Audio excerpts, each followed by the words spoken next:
Hey guys, this is the Oso Fish. Just coming to you with a new video. It's been a while since my last one, but I'm here again making a video about the types of chemicals and water additives I use in my home fish room.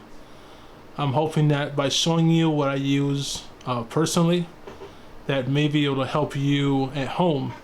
I know sometimes when you go to a pet store, the variation and the selection might be overwhelming. Sometimes they'll have about 5 or 6 different brands of the same type of additive for the aquarium. So hopefully this can kind of like give you an idea of what I use and what the uses are for. So hopefully this helps you at home. And all right, here we go. So one of the first chemicals I'm going to talk about today that I keep in my fish room, which I believe is one of the most important chemicals to have in a fish room, is the tap water conditioner. Now the kind that I use currently is the API tap water conditioner. There are many different varieties and brands of water conditioner that remove chloramine, chlorine, heavy metals, things like that from the water. This is very important in every fish room. City water, well water. It's definitely important to use that so you can remove all the heavy metals that come in tap water, as well as the chlorine that comes in city tap water. So that is highly important for every fish room, regardless if it's fresh water, salt water. You definitely need to have some type of water conditioner on hand. And like I said, any pet store you go to should have at least a few different varieties of water conditioner. I use API specifically just because I do fresh and salt, and some of the other water conditioners I use in the past, they seem to over aggravate my protein skimmer, so it produces too many bubbles and it kind of over activates. So I found that using the regular base tap water conditioner from API, it doesn't have any of the extra slime coat additive, so it just works better in my specific fish room. But there are other varieties that do have the slime coat additive that does replace some of the slime coat that they lose when they become stressed out, if you pick them up with a net or things like that, which can come in handy if you're like moving fish from tank to tank or bringing a new fish home, things like that. So this is definitely, I would consider, the number one water additive I use in my personal fish room. So the second type of water chemicals that I use in my fish room would have to be the live bacteria. I use this quite a lot, especially with setting up new aquariums, or if you have to clean a filter, like totally clean the inside of a filter, things like that. If you change the substrate, which I wouldn't recommend doing too often, but if you did do something like that, or you're setting up a new aquarium, or like I said, deep cleaning a filter, and you want to replace some of that bacteria that's going to be lost while doing that. So I always keep a bottle of this on hand. The specific one I have here is the fluval cycle, the concentrated bacteria. Sometimes I'll just add this every few months, just as a little additive during a water change. But this can really come in handy. As far as myself, I said I always keep one on hand. It's really done me well having one, just in case of emergency that I need to start a tank up, in a hurry. or if I just need to boost the levels of bacteria. So you never know when you might need something like this. So this is why it's the second chemical that I keep in my fish room as far as importance goes. So I'd highly recommend having a bottle of this on hand, especially if you have multiple tanks. Definitely something to keep in mind. So and this also, when you go to your local fish store, they should have at least a few different types of concentrated bacteria. So if you go to your local fish store, if you just ask one of the associates there, they should be able to point you out to the selection that they have there. So like I said, this is also something that I see as important in every fish room. All right, so the third type of chemical that I keep in my fish room, and I think is very important, especially like I said, if you're running multiple aquariums, is definitely some type of medication. Personally, what I have on hand, the first one and also the first course of action I usually take if I see any type of illness or thing like that in the fish, is the Aquarium salt. So the brand I have here is the API Aquarium salt. That's probably the most widely available near me. I'm sure there are different brands of aquarium salt, but this is always my first course of action when I see a fish that is sick. I always have a sick tank set up, ready and running, just in case I see a sick fish. I can move them over and start medicating right away. So I usually medicate in the sick tank. But if you don't have that option, you can treat in the aquarium. It's just always a little safer to have a sick tank set up to treat there. But the first course I use is the aquarium salt. This is the less harsh option as far as medications go.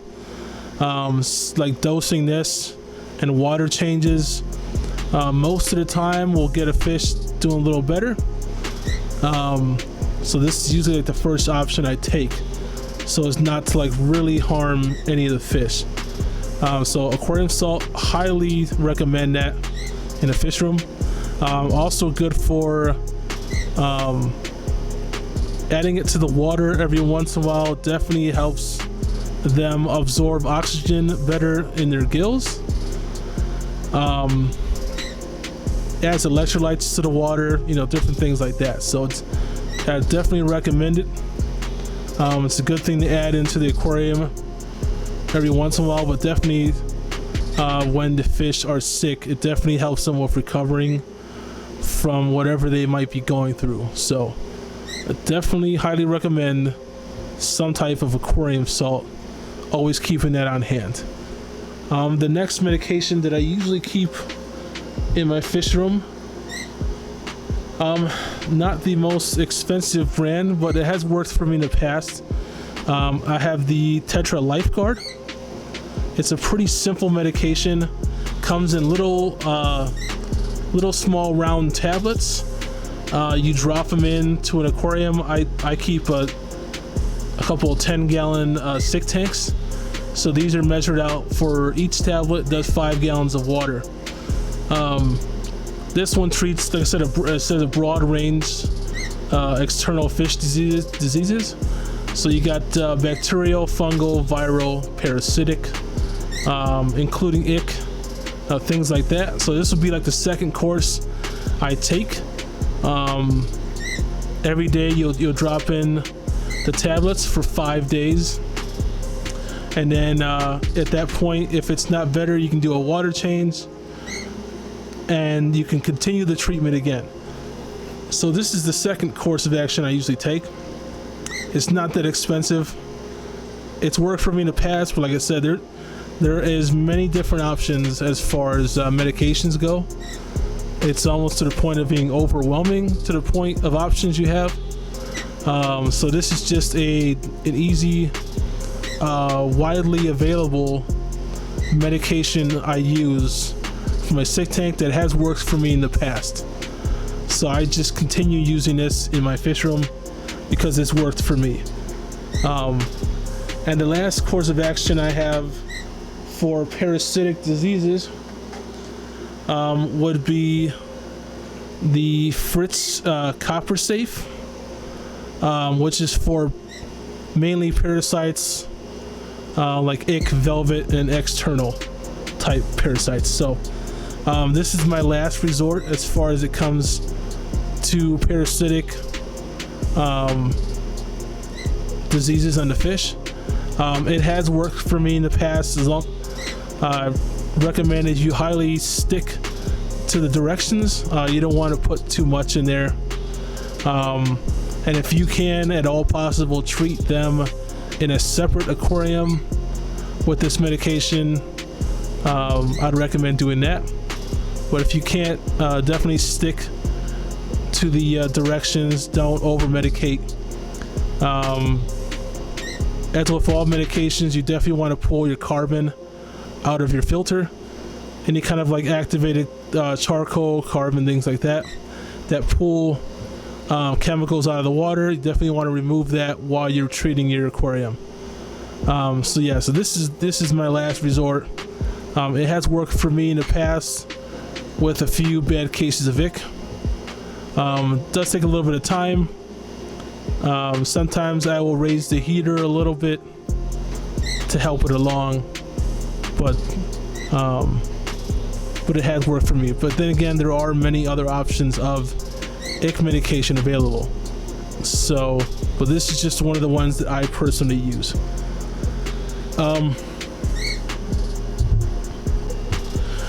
Alright everyone, the fourth type of chemical that I keep in my personal fish room would be algae control. I know there are many different types, there are many different ways of controlling algae, which could be as simple as cutting back on the light that your tank receives. Long hours of light can contribute to algae growth. If your tank is near windows or any source of natural light, that will cause excessive algae to grow on the glass, the rocks, ornaments, things like that, and that can cause unsightly algae. As well as there could be other options, like you could have high nitrates, things like that in your aquarium. It could be feeding the algae growth. Most of the time you can just scrape the algae off the side of the aquarium, but in a few cases that you have very bad algae issues, let's say you wake up one morning, you come down and your tank is green, your water is just a pea soup green color. Now that could take some time to clear up, doing it the long way. But me personally, I really don't want to wait that long. I'll be honest. So I keep some chemicals on hand. The first one on the left there is I keep the Tetra algae control. Again, it's a very inexpensive solution for green water. The algae that grows on the glass, it helps a little bit with that, but more so the green water, or if your water is like greenish or hazy, things like that. It has worked extremely well for me in the past. Every year during certain parts of the summer, I do have algae blooms in the water. It's just caused from the water that comes from my city. My water will just turn green overnight. So I keep this on hand. Definitely follow the directions as far as dosage. You add this in there, and literally I just put it in the evening. By the time I wake up in the morning, it's cleared up, and it'll be taken out. The dead algae particles will be taken into the filter. At that point, once everything is clear, you can clean your filter material to remove the dead algae from the filter, and you're good to go. Like I said, there's many different types of algae control from all different brands. I just use a Tetra because it's easy for me to find, and it has worked for me in the past. But like I said, it might not work for everyone, but it does work well for me, and hopefully it'll work well for you if you give it a try. Also here I have what's called Chemi Clean and the Ultra Life blue-green slime. I use these. I've used actually both of these. The Chemi Clean here I've used often in my saltwater aquarium. Every once in a while you get that red slime. It's not really an algae, it's more of a bacteria. It'll start growing in my reef aquarium. It'll creep up and just start growing over rocks, things like that. Normally, under normal conditions, if you're taking care of your aquarium and you're keeping up with the maintenance, you shouldn't really see too much of that, but it can occasionally happen if you're lighting certain lighting conditions. High nutrients in the water can cause red slime to appear in your aquarium. So I keep this on hand. It's pretty simple. You take a small amount, dissolve it in your salt water, and then you just pour it into the aquarium, and it sort of oxidizes the red slime from within, and it just gets taken out by the filter. It has worked extremely well for me. I've tried a couple different methods, and this is the only one that really gets rid of the red slime bacteria from the aquarium where it doesn't come back. So, like I said, I've used this myself. It's worked for me every time. Just follow the right dosage, follow the directions on the bottle, take out any kind of carbon, any kind of pads that take out that remove chemicals from the water, and you should be fine. As well as also I have here, like I said, the Ultra Life blue-green slime remover. I've used that in my freshwater aquariums. I've had some aquariums where starting out, while I was getting balanced, I'd have blue-green slime appear and grow over everything. Doesn't happen often, but in those small cases where it does creep up, I have that on hand, because the blue-green slime can spread extremely fast, and before you know it, it's covering everything in your aquarium, all the ornaments, all those kind of things. So definitely want to I definitely use this every time when I see that in my aquarium. So it has an easy, effective way of controlling that. It has worked. This has also worked extremely well for me in the past. When I don't have time to battle it the long way, I use that in the aquarium, and overnight it's gone. Gets taken to the filter. I just clean the filter material the next day, and it's just good to go. So like I said, if you don't have a long time to wait, you want to do a little quicker way of removing algae or red slime or blue and green slime from your aquarium, these are definitely some options you could take. Like I said, I've tried all three of these myself. I always have these on hand just in case the event rises up that I do need to use this to get rid of unsightly algae. So yes, that covers my algae control methods of the type of chemicals I use. Okay, so the other type of chemicals I use in my fish room, now it comes down to the extra chemicals I use that aren't necessarily really important for every fish room, but I use them in mine for specific uses. First one of my extras is the API leaf zone. The tank to the left there is my planted South American angelfish aquarium. I do use this chemical in that aquarium to give nutrients to the plants. I add it every time I do a water change. When I do my weekly water change to the aquarium, I will dose it with this to give the plants a little extra boost. Has like iron, potassium, things like that to add into the aquarium, and it has done really well for me. The plants have been growing nicely. Everything has been growing quite well with this plant food that I have in there.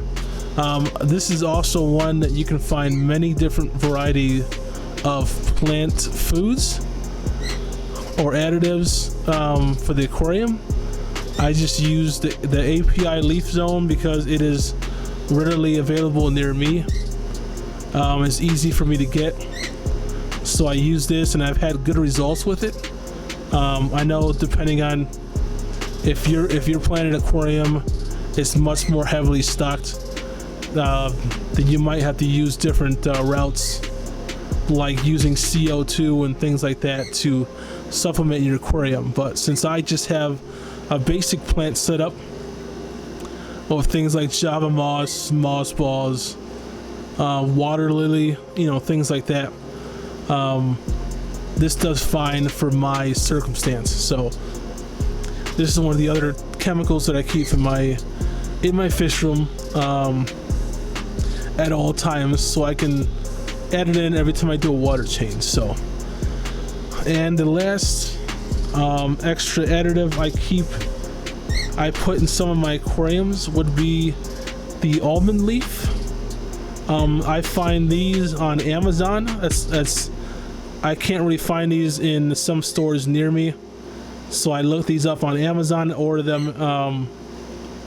Usually comes with like 10 to 12 leaves in a pack, and you can usually like break the leaves in half depending on the size of your aquarium.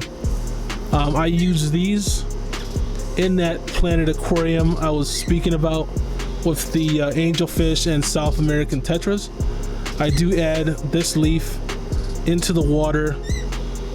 You can rinse it off first under tap water and then add it to your aquarium. The almond leaf will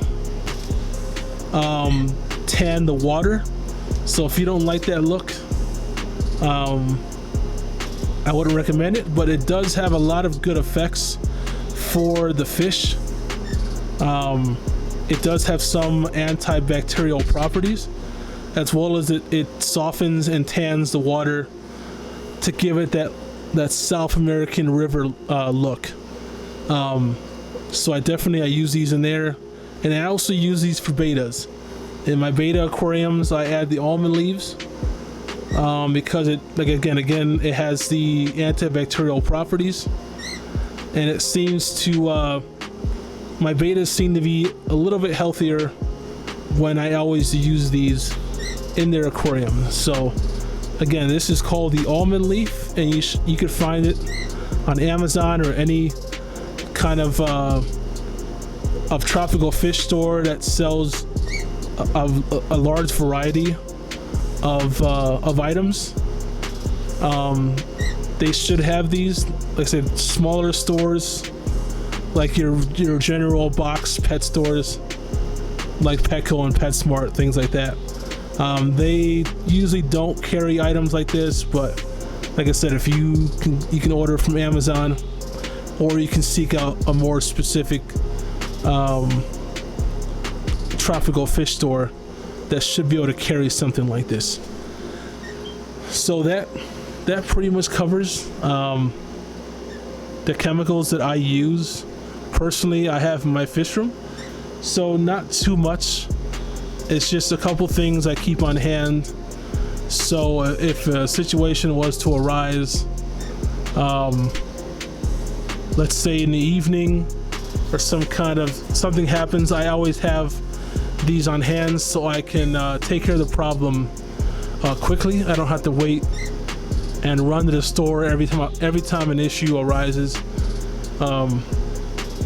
So hopefully me explaining the chemicals that I use can help you in your personal fish room, regardless of what size fish room you have or how many aquariums you have. Hopefully this is able to help you when you're deciding what to get, what kind of chemicals to use for your aquarium. So thank you for watching this video, and I hope to make more videos soon. Everything's been kind of crazy with the quarantine and the virus and things like that, but I hope to be making more videos soon in the near future. But all right, thanks for tuning in, and talk to you later.